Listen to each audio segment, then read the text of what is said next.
হরে কৃষ্ণ। সামনেই আসছে দামোদর মাস, তাই আমি আগে থাকতেই প্রস্তুতি আরম্ভ করে দিয়েছি। আর যেহেতু ভগবান হাতে করা জিনিস খুব পছন্দ করে, তাই আমি আগে থাকতেই হাতে এই প্রদীপগুলো বানিয়ে নিয়েছি। তুলসী কাষ্ঠের প্রদীপ ভগবানের খুব প্রিয়। এই যে এরকম কাঠিগুলো নিয়ে নিয়েছি, নিয়ে রেখে দিয়েছি। আর এইখানে আমি এইভাবে করে কাঠিগুলো পিস করে নিয়েছি। এইগুলো ছোট ছোট করেছি আর এইগুলো এরকম সাইজ করে নিয়েছি। আর এখানে নিয়ে নিয়েছি তুলো, এই যে ডাক্তারি তুলো।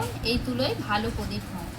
তুলসী কাঠিতে এইভাবে করে আমরা তুলসীর প্রদীপ বানাই। দামোদর মাসে এই তুলসী কাষ্ঠের প্রদীপ ভগবানকে নিবেদন করলে 100 লক্ষ দীপদানের ফল পাওয়া যায়। হরিভক্তি বিলাসে এর উল্লেখ আছে। এইভাবে করে তুলসীর কাষ্ঠের মধ্যে তুলো পাকিয়ে আর ঘিয়ে ডুবিয়ে নিয়ে কর্পূর লাগিয়ে নিলেই রেডি হয়ে যাবে তুলসী কাষ্ঠের প্রদীপ। আর এই ছোট কাঠিগুলো নিয়েছি মাটির প্রদীপে ব্যবহার করার জন্য। যেহেতু ভগবানের তুলসী কাষ্ঠের প্রদীপ প্রিয়, তাই আমি মাটির প্রদীপেও এই তুলসীর কাষ্ঠ ব্যবহার করব। তুলো নিয়ে তুলসী কাষ্ঠের ছোট পিসটি এর মধ্যে দিয়ে গোল করে পাকিয়ে নিলে রেডি হয়ে যাবে তুলসী কাষ্ঠের প্রদীপ।